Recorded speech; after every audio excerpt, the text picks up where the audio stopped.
નમસ્કાર મિત્રો, નર્મદા જિલ્લાના રાજકારણમાં આજે એવો ભૂકંપ આવે છે કે કલેક્ટર કચેરી જંગનું મેદાન બની ગઈ છે। ચૈત્ર વસાવા અને મનસુખ વસાવા બંને એક જ મુદ્દે 75 લાખ રૂપિયાના કરદા મામલે આમને સામને આવી ગયા છે। આ મામલો શું છે, કોણ સાચું અને પાછળની કોની રાજકીય ચાલ છે, વિડીયો અંત સુધી જુઓ કારણ કે સત્ય બહુ ભારે છે। મિત્રો, નર્મદા જિલ્લામાં છેલ્લા કેટલાક દિવસોથી એક જ ચર્ચા ગરમાઈ છે। 75 લાખ રૂપિયાના કરદાને લઈને એવો વિવાદ ઊભો થયો છે કે મામલો સીધો કલેક્ટર કચેરી સુધી પહોંચી ગયો છે।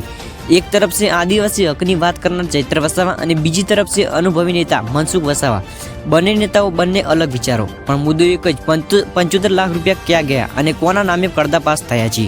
विवाद केवी रीते भड़क्यो? सूत्रों अनुसार आ 75 लाख रुपयाना करदा अंगे कागळमां गड़बड़, लाभार्थी अंगे प्रश्नों और सरकारी मंजूरी में शंका, आ बधु मुद्दाओने लईने चैत्र वसावे सीधो आरोप मूक्यो छे। आदिवासीना हकनो पैसो गैररीते वपरायो छे। आ निवेदन पछी राजकारण गरमायुं छे अने मनसुख वसावा पण मैदाનમાં उतरी गया छे। कलेक्टर कचेरी शुं थयुं? आ मामलो एटलो गंभीर बन्यो के बंने नेताओं पोतपोतानी रजूआत साथे कलेक्टर कचेरी सुधी पहोंची गया। અહીં ઉગ્ર ચર્ચા થઈ, અધિકારીઓ સામે જવાબ તલબ થયો અને માહોલ તણાવ પણ બની ગયો। કચેરીમાં હાજર લોકો કહે છે, આવો રાજકીય ટકરાવ અમે બહુ ઓછો જોયો છે। ચૈત્ર વસાવાનો દાવો? ચૈત્ર વસાવાએ સ્પષ્ટ કહ્યું, આદિવાસી વિકાસના નામે થયેલી ગેરરીતિ સહન નહીં થાય। 75 લાખનો એક રૂપિયો ક્યાં ગયો તેનો જવાબ આપવો જોઈએ। જો તપાસ નહીં થાય તો આંદોલન સુધી જવું પડશે। તેમના સમર્થકોમાં પણ ભારે ઉશ્કેરણી જોવા મળી રહ્યો છે। મનસુખ વસાવાનો જવાબ? બીજી તરફ મનસુખ વસાવાએ આરોપને ફગાવતા કહ્યું, બધું નિયમ મુજબ થયું છે। આ રાજકીય બદનામી માટે મુદ્દો ઉછાળવામાં આવી રહ્યો છે। તપાસ થાય સત્ય બહાર આવશે। તેમના શબ્દોમાં આત્મવિશ્વાસ સ્પષ્ટ દેખાય છે। સવાલ જે લોકો પૂછે છે, હવે જનતા પૂછે છે, 75 લાખનો લાભ ખરેખર કોને મળ્યો? કરદા મંજૂરીમાં ગેરરીતિ છે કે નહીં? શું આ માત્ર રાજકીય લડાઈ છે કે સાચો ભ્રષ્ટાચાર? આગળ શું? હવે બધાની નજર છે। કલેક્ટર તપાસ કરશે કે નહીં? સરકાર શું પગલું ભરે છે અને આ મામલે રાજકારણ બદલી નાખશે કે નહીં?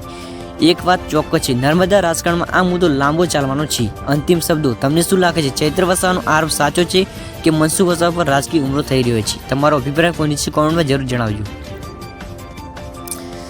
जनता रूस आ मामलो बहार आता ज गामडाओं में चर्चा शुरू, सोशल मीडिया में सवालों और युवाओं में गुस्सो। लोग कहे छे, जो पैसा साचा केम वपराया, कामे वपराया होय तो डर शानो? राजकीय परिणामों शुं कहे छे? आ विवादथी आवनारी चूंटणी पर असर पड़शे। नेताओनी विश्वसनीयता पर प्रश्न उभो थशे अने तपास जो ऊंची गई तो मोटा नामों फसाई शके छे। आ कारणे मुद्दो बदलવાનો प्रयास થઈ રહ્યો છે। હવે બોલ કલેક્ટર પાસે। હવે સૌથી મોટો સવાલ, શું સ્વતંત્ર પર તપાસ થશે? શું કરદા ફાઇલ કરી ખુલશે કે પછી મામલો રાજકીય દબાણમાં દબાઈ જશે? આ નિર્ણય નક્કી કરશે કોની જીત અને કોની હાર। અંતિમ તીખો સમાપન। 75 લાખ માત્ર આંકડો નથી, આ આદિવાસી હક, વિશ્વાસ અને ન્યાયનો સવાલ છે। આ લડાઈ હજી પૂરી થઈ નથી। આગળ શું થશે તે અમે તમને સૌથી પહેલા બતાવીશ। જો તમે પણ સત્ય બહાર આવવું જોઈએ એ માનતા હોય તો ભ્રષ્ટાચાર સામે અવાજ ઉઠાવવો જરૂરી માનવું છે। જો તમને વિડીયો પસંદ આવે તો વિડીયો લાઇક કરી ચેનલને સબસ્ક્રાઇબ કરવાનું ભૂલતા નહીં। જય હિન્દ, જય ગુજરાત।